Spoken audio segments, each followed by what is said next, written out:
Now we're up next with Dada Nabhaniilananda. Dada Nabhaniilananda, it is my honor to welcome you here. If you can unmute yourself and also turn your video on so we can all see you on the screen.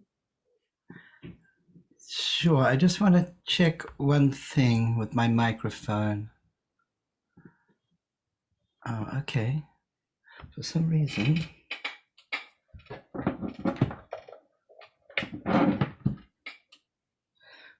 Okay. Ah, that's what I wanted. Okay. Can you hear me okay? Yes, we can. And if you don't mind, I'm going to give a brief introduction of your expertise and your dedication to yoga.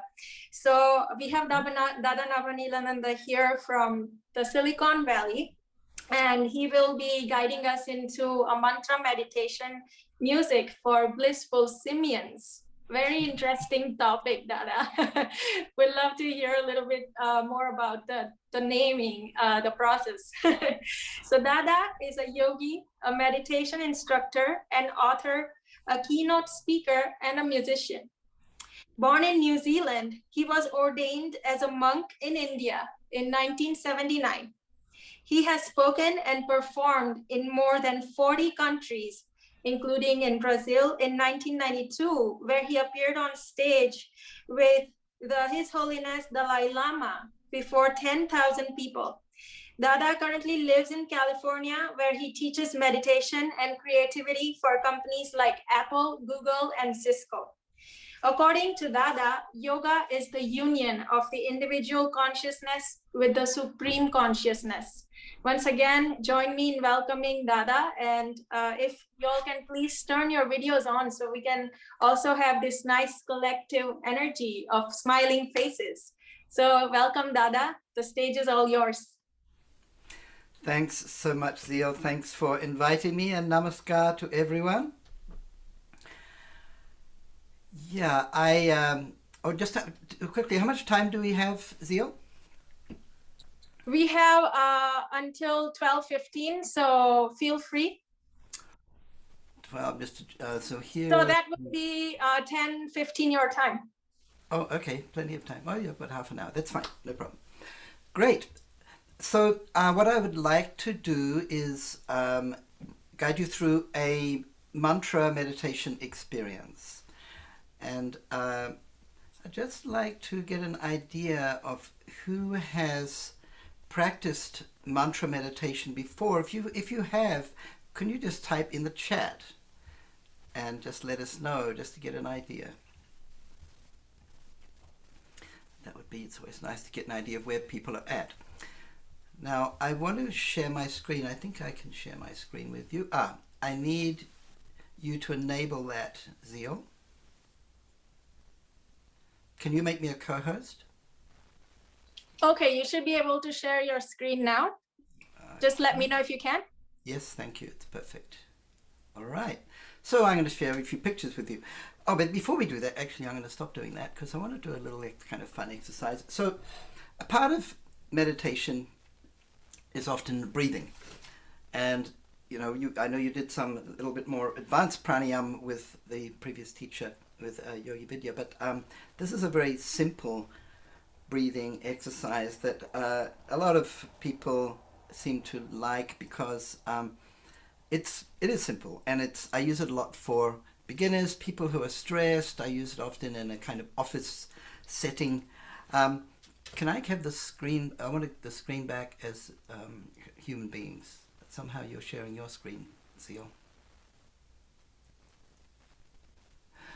So I can still see your screen. So if you can just stop sharing your screen. I did already, but now I'm seeing someone else's screen. That's not my screen. Okay, I see. I'm going to make it so that only one participant can share at a time. Yeah. So can you stop sharing, Dada? I've already stopped sharing.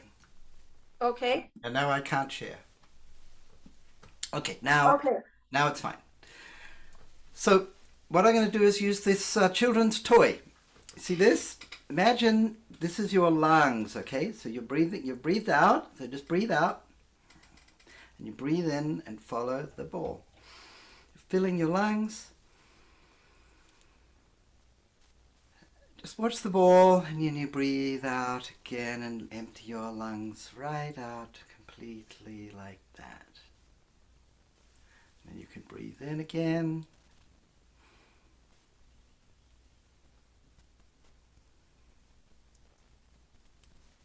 And then breathe out and relax. And you know, being able to see something and use it as a visual aid to doing something with our bodies has quite a powerful effect, because our eyes are actually part of our brain. Our eyes are like an external, the only external part of our brain, the only bit of the brain that's on the surface. So it's like a direct channel into our brains. And so what we see, you know, the visual sense is our dominant sense, which is why I like to use visuals a lot in my teaching and training, and I like seeing beautiful things like all of you. So we're going to go into this idea of mantra, and we're going to practice this together with a little music. And to do that, I am going to share my screen, and it's going to look like this. There you go. And there you can see an introduction to mantra meditation. That's my long Sanskrit name, which I don't expect you to be able to pronounce, but it's Nabhaniilananda. And this photo actually was taken by a friend of mine this is in Canada, in Western Canada. Isn't it pretty? And that's him sitting there. He took the photo of himself. He set up his camera with a timer, and that's him sitting there meditating under the stars. I love that picture. So a mantra is a word or a phrase that, like any word, it has both a sound and an idea associated with it. So we use words all the time, and those words have a particular sound vibration, and that can create a kind of resonance, especially if you choose the sounds carefully, and an idea associated with it, or a meaning attached to that sound. That's one way that language can work. It's the way that most languages work. Now we're going to use some music as well, and music can be very useful because it can focus emotion. I often think of music as a kind of language of emotion, and it's kind of, you know, if you listen to your favorite piece of music, it can very quickly alter your mood. I think music is probably the quickest legal way to change your emotional state. So I like to use that. I grew up playing music, so, you know, if you've got it, why not flaunt it, as they say. A little piece from the idea attached to the sound. So we think about ideas and things all the time. Here we're associating a particular idea with a sound, and the impact of ideas on our minds can be very profound, especially if we concentrate. And meditation is a kind of concentrated thinking. So if we're concentrating on a particular idea, it'll leave an impression. That's what the yogis say in this old saying. It comes from Sadashiva, according to tradition. He says, as you think, so you become. In other words, what you focus on, it'll leave a lasting impression on you. Now, nowadays, neuroscience has actually validated this, and they've discovered that through neuroplasticity and the thought processes, repeated thought processes, creating neural pathways, they can actually see how the brain changes when we concentrate on a particular idea regularly. It creates a new neural pathway, and that's there's a lot of stuff about this coming out of the research into meditation, which is kind of showing the physiological mechanism that helps meditation to work. So not only does it work in practice, it seems to work in theory as well. So that's nice to know. So if we're sitting in meditation and we want to feel better, and we're using sound and an idea in the mantra, we want to choose a sound that makes us feel good. So I chose this picture because I like waterfalls, and not just because they're beautiful to look at, because they, to me, sound very soothing and create a great mood, and a lot of people like this sound. Maybe there's something kind of primeval about that, because as human beings, for us, fresh water is, we need it to survive. So if we hear water flowing, maybe that makes us feel good instinctively. But the idea embodied in that sound, the meaning of the mantra, also is very important. So if anyone ever tells you that the meaning of the mantra is not important, quite honestly, they don't know what they're talking about. It's been proven by brain science now, and it's well known in yoga tradition, that the idea associated with a mantra is very important, because what you focus on leaves an impression. It actually changes the structure of the brain if you do it for, it doesn't take that long, a couple of months. If you meditate every day for a couple of months, it actually shows up in your brain structure, and it's measurable. So this young man, very young man, young meditator, is clearly thinking about something that makes him feel good. So that's what we're going to do. And we're going to use this mantra, Baba Nam Kevalam. So I want you to repeat this after me. Baba Nam Kevalam.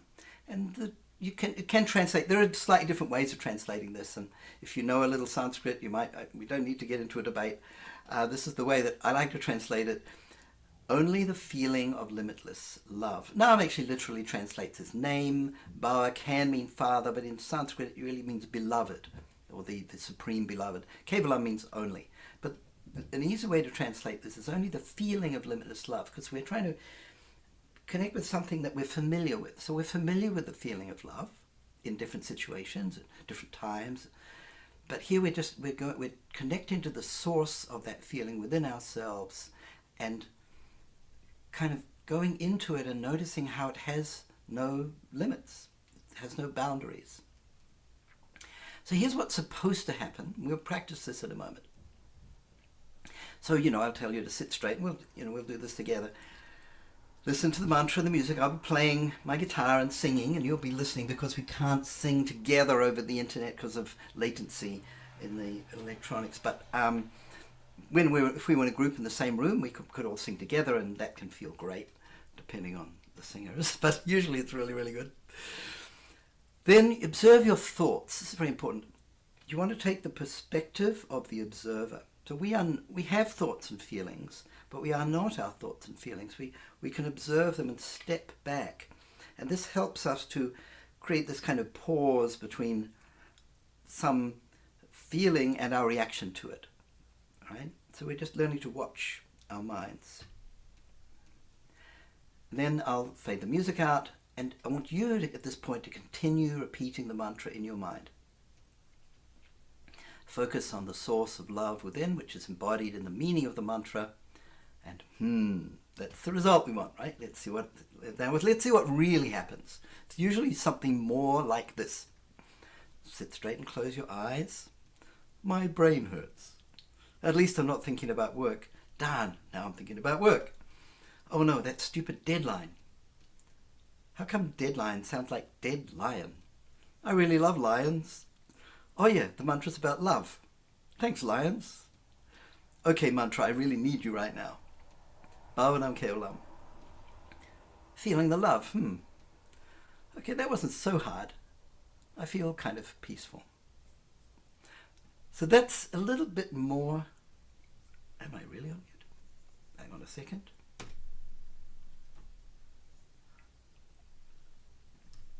We can hear you. You can. Somebody sent me a message saying I'm on mute. Maybe that was from earlier. Okay, I just want to verify that. All right, I will go back to that. Where were we? Yes, this is kind of what tends to happen. Most people, when they start out with meditation, mind goes all over the place, and it finds one thread and it wanders around in sometimes crazy ways. And I remember my guru in India, he said, if we could actually understand what other people are thinking all the time, including ourselves, we'd think we're crazy. So we are a little bit crazy. The mind tends to wander. So when you sit for meditation, especially if you're not used to it, you may find that this happens. What I want to emphasize to you is that does not matter. Just bring your attention back to the mantra. If your mind wanders, bring it back again. If it wanders off again, bring it back again. It's like training a dog. And with patience, it works. And even if you're not very good at this, or you feel that you're not very good at this, it still works. And that again has been verified through some really remarkable research at Harvard University, where they had a group of beginners at meditation. They had them meditate every day, just for 20 minutes, I think it was. And they did before and after scans, fMRI scans of their brains. And they discovered after 2 months of doing this every day, these complete beginners, their brain had actually changed in a way that indicated that they had developed the ability to be more reflective, have more control over their impulses, and a number of other healthy indicators. So these people had never meditated before. They were sitting there, and I can guarantee that their minds were wandering a lot, and that's what they reported. But it still worked. So if your mind wanders, if you can't concentrate very well, don't worry. You really don't need another thing to worry about. So I don't want you to be getting meditation anxiety. That would be rather ironic, sadly. So don't worry if you're not perfect at this. We're going to give it a go. And we're going to start with a little bit of music. So I have here my beloved guitar. This is my new guitar. I've got 2 guitars now. This is called an emerald guitar from Ireland. It's very pretty, and it's made of carbon fiber, and it works. So I'm going to sing the mantra for a moment, but first I want you to, as in the picture, sit straight. Make yourselves comfortable, but not too comfortable. I don't want you lounging in the lounge chair. I want you sitting straight. Close your eyes, and you may cup your hands in your lap if you like, thumbs together. Take just a slightly deeper breath than usual through your nose. I want you to breathe through your nose if you can comfortably. Breathe out and relax a little. Don't breathe too deeply, you may get a little dizzy. But just take a couple of slightly deeper breaths. Now I'm going to sing the mantra to you for a few minutes. We've got time, pretty short, 3-4 minutes. And then I'll guide you into a short silent meditation to give you a taste of mantra meditation for yourselves. So as I said, just close your eyes and remember the meaning behind the mantra. This is that we're connecting to the source of love within ourselves and following that idea and finding that it has no limit.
Let the mantra and the music continue in your mind as though you are hearing it rather than repeating it with your will. So feel that you're just listening to the voice of your memory playing this back to you, and you are just observing.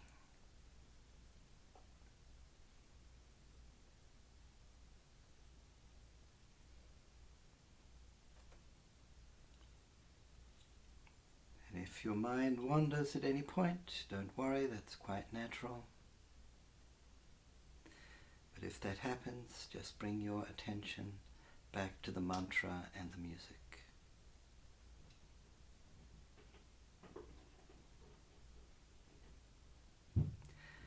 Now begin to feel that this music with the mantra is coming from within you, as though your inner voice or your inner self were singing to you, drawing your attention inward and bringing you to the place where love comes from. And as you come into that place, that part of your inner world, notice how this feeling of love has no limits. You can't find any boundary. So you're in this place of limitless love. The mantra and the music is continuing by itself, and you're just observing. And we'll meditate on that in silence for just a few minutes.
keep your eyes closed for a moment.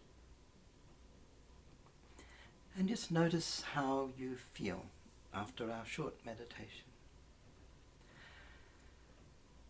And if you can come up with a word that would capture that, describing how you feel, just keep that in mind and we'll share that in a moment.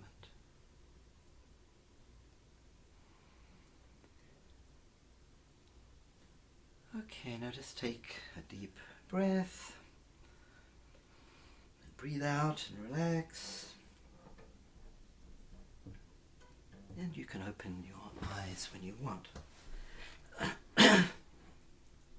Just before I stop sharing my screen, I want to show you something which might be useful to you.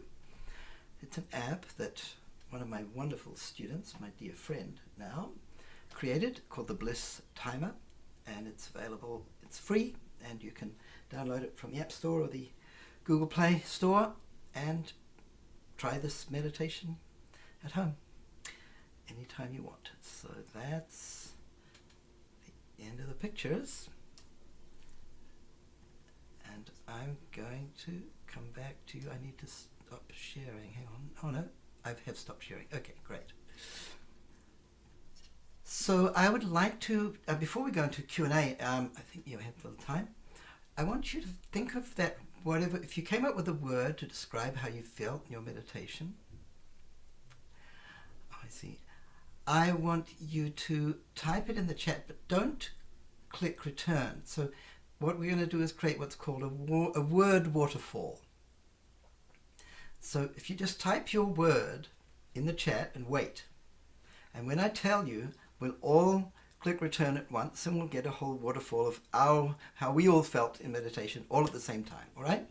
So what you click too early. You've got to type the word and wait. Don't click return. So everybody type their word, but be patient. So I'm going to type my little word here and wait. Okay. When everybody's ready on the count of 3, you're going to click return and we'll see your word waterfall. Ready? Ready? So 1 and 2 and 3. Okay. Blissful, uncomfortable, sorry. Moved, embraced, expansion. Any others? You want to share how you felt? So it sounds like if you were uncomfortable, maybe you need to get some help from somebody with some yoga postures to help you to feel more comfortable in meditation. That's very important. That's kind of the main reason, or one of the main reasons why the ancient yogis actually developed the yoga postures, was so that we could sit more comfortably in meditation. So that maybe would be a good direction for you to look. Wonderful. Thank you, Deepali. Wonderful. Doesn't get much better than that.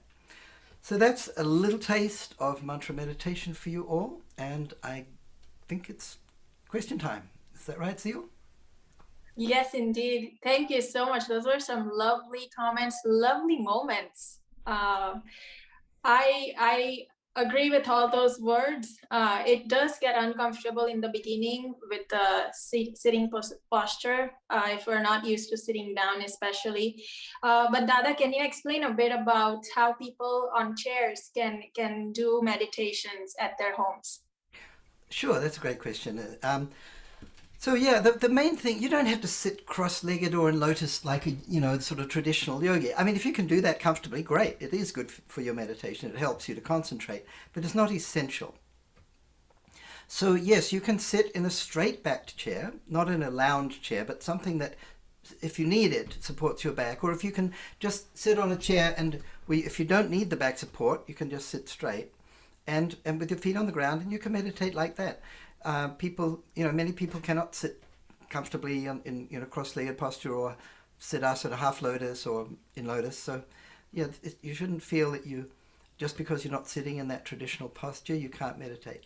The most important thing is that you're sitting straight and that you are reasonably comfortable and that you're breathing naturally, which comes much more easily if you're sitting straight. So you don't want to slouch over because that restricts your breathing. It restricts the flow of energy up the spine. So the most important thing is to be sitting. You don't have to be like a soldier. You don't want to be stiff, but feel like you're being suspended from the top of your head. That kind of relaxed but straight. Isha's got good posture. It's easy for you, you're young. Okay, so just that sort of relaxed, balanced, straight posture is all you really need to be able to meditate effectively. Any questions, comments? Please feel free to unmute yourselves about anything. Well, I definitely love your practice. I think this is one that we could really take with us and to apply in our lives. I think is very essential. So I thank you very much for introducing us to this practice. But I'd like to know where, if one really wanted to have more in depth, is there like a place where you go and you can do this for weeks or I don't know. I don't know how to phrase the question. Okay. Other than there's a place where you can go and get the training to pursue this, to continue to apply, be able to apply this. Yes. So we have a whole range of different levels of programs. In the last year and a quarter, we've been doing a lot of online programs. Now, in the next few months, we'll begin to open up our in-person training in different parts of the world. I'm in the United States. Where are you located, Gloria? In the U.S. and Are you Austin, Texas. Austin, Texas. I love Miss Austin, Texas. So I have a very dear friend in Austin who is a meditation teacher like myself. He's not a monk, he's a Griha family teacher.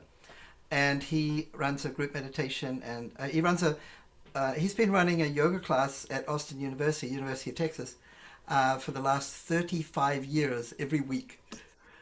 And he's an amazing man. And he has this yoga class at the university, and you don't have to be a student to go to that. And he also has a regular group meditation at his house. And if you want to get in touch with him, just I think the easiest thing would be to you just send me a text. I'll just put my phone number in here. Yeah, I can share Peter's. Share my contact info. Yeah, if you can just send me your info, I can connect you to him. Since you're in Austin, because I just happen to be, he's really one of my best friends, and I can highly, highly recommend him. Lovely. Yeah, so that's the best opportunity for you. For everyone else, we do have online programs. We have a program called Planetary Leadership Training, which Zeal has the link to that. So that's the main online location that I use. We formed that at the beginning of the pandemic with a group of our teachers, and we run courses there, and we have a weekly group meditation online, which I never thought you could even do. I didn't believe in it. 2 years ago, if you told me I'd be doing a lot of teaching online, I'd say, oh no, that won't work. But it does. We've had hundreds and hundreds of students enjoying the meditation online. So, I'd rather be in person, but it can work quite well. So that platform we have a lot of programs there. And then there's the app if you want to use. I think the app is most useful as a support to your practice, to like a reminder to make it daily. But I think the in-person group, ideally in person, but otherwise maybe online, it's very important. That kind of collective support, the kind of the peer group and the satsang, we call it, right? The community of truth seekers. That community aspect of our practice is very, very important and supportive. Yeah. Thank you. I just want to say thank you once again. And the one thing I wanted to say, when you were talking about how you sit on the chair and what's most comfortable, Mm-hmm. I was thinking you can even side saddle your chair. It's in Yeah. my opinion, I think it's really about having an open heart. When you open your heart to experience it and you're ready to receive it, it's there. I think that's beautifully put. Thank you. You're welcome. That was wonderful. Thank you for your beautiful comments, Dada and Gloria. Any other questions? Nee, your microphone's off.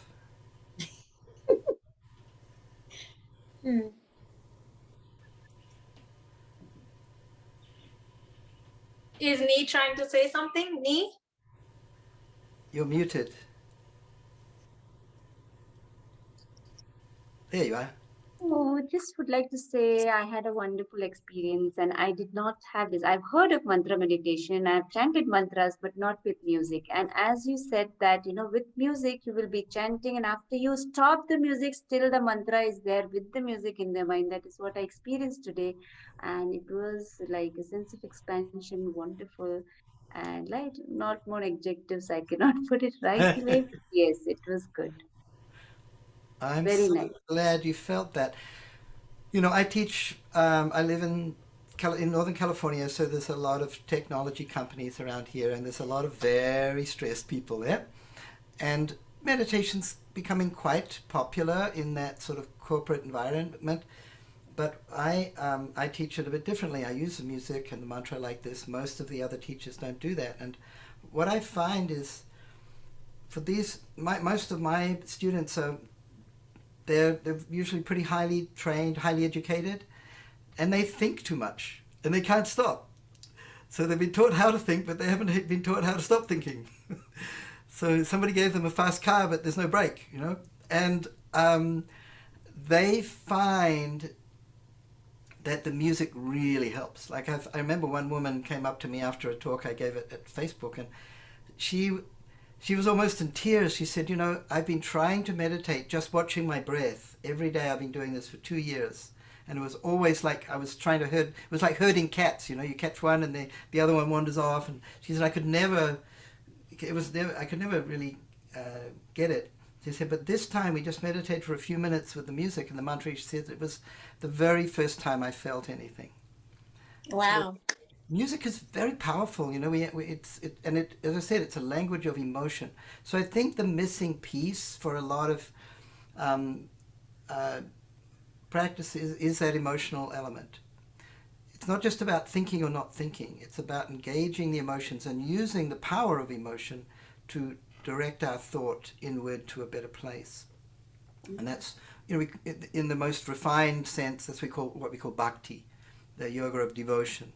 So it's cultivating this feeling of, or this attraction towards the divine ultimately. That's the kind of fancy version of it. But it begins with just feeling good and beginning to feeling, okay, I can wake up this little spark of love in my heart, and that will take me to a better place. Soothing, it's enjoyable, and it makes very calming, right? With music together, I felt it was very enjoyable. Well, And here, do check out the app. We have some beautiful recordings of this mantra with music in the app. Oh, no. just downloaded your app. The moment you showed me that on the Google Play, I've just downloaded the app, Oh, have and fun with that. I'm gonna listen to this definitely. And uh, here it is night. Right now it's 11 o'clock in India. Uh-huh. But I'm awake and I'm enjoying this. It's really good. I have already downloaded here. Okay, good. Well, I hope you enjoy it. Feel free to share it with your friends. It's free. All right. Thank you so much, Nee. Thank you, Dada. That was phenomenal. Download the app, like he said. And Dada, are they different time meditations? Is there a time recommendation for? You can design the app is see, there are 2,500 meditation apps out there. This may seem more than necessary. But the reason why I felt that I had to make another one is because there wasn't actually an app that did what I needed for my students. So what I want my students to be able to do is choose the kirtan, that's chanting tune they like. So we have a range of choices. Choose how long it's going to be. You can do that in the app. Choose how long your silent meditation is going to be. So you create your own meditation playlist and save it. And you can have different ones. You can have one for the morning, one for the evening. And so it's kind of customizable. I wanted that built-in capability in the app. There wasn't one like that, and so we made it. Well, Nice. luckily for me, one of my students works for Snapchat, and he's really good at this. I would not have been able to do this at all by myself.